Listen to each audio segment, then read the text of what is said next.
السلام عليكم ورحمه الله وبركاته. ازيك يا قمر، عامل ايه؟ بص، النهارده لا في مثل ولا في قصه ولا حاجه من الكلام ده. انا محتاج الحقك بسرعه قبل ما تخلص ال10 ايام وتضيع على نفسك كل اللي انت عملته فيهم. معلش، انا عارف ان انت مجتهد جدا جدا جدا، صايم الصبح قايم بالليل، اطعمت كل الناس وتصدقت على كل الناس، وتقريبا يمكن ختمت القرآن دلوقتي وبتفكر تختمه تاني. بس خلي بالك من حاجة مهمة جدا. اوعى اخلص ال10 ايام دول واوصل اخرهم وانا معيش حاجة من اللي انا عملتهم دول خالص. طبعا ناهيك لو عملت كل حاجة في حياتي ورجعت ربنا سبحانه وتعالى ما لقيتش حاجة خالص من اللي انا عملتها. ايه ده يا محمود، هو ده ممكن يحصل؟ ممكن يحصل. خد بالك ان انا دوري في الحياه لما ارجع الاخره اجي ربنا بالحسنه. ربنا سبحانه وتعالى قال كده: فمن جاء بالحسنه عملها وجه بيها، عشان في حاجات هتضيعها لي هقولها لك دلوقتي. الرسول صلى الله عليه وسلم كان قاعد وسط اصحابه مره وسالهم سؤال عادي جدا. قال لهم: اتدرون من المفلس؟ عارفين مين المفلس؟ قالوا: المفلس فينا من لا درهم له ولا متاع، اللي معهوش فلوس ولا حاجه في بيتهم، ده المفلس وده اللي احنا عارفينه. النبي صلى الله عليه وسلم حب يغير فكرتهم فقال: المفلس من امتي من ياتي يوم القيامه، بص بايه؟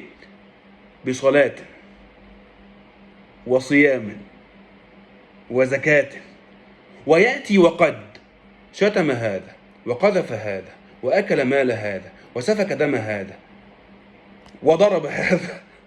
بص، ما سابش. ايه اللي يحصل؟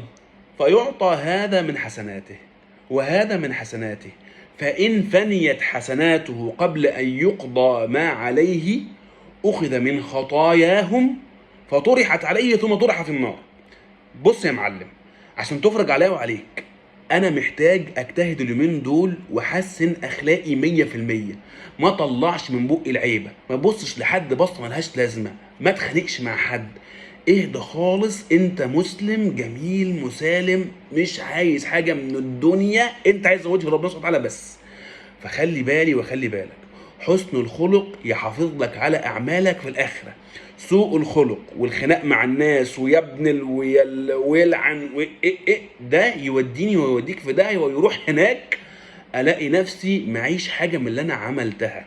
انا بحبك في الله، حافظ على اعمالك وخلي خلقك حسن.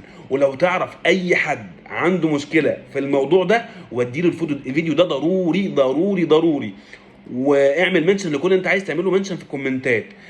بص، هاشتاج معلش هتفرج على كل السوشيال ميديا اللي انت ممكن تكون متخيلها، هتلاقيني هناك. انا بحبك في الله. باي باي يا عمر.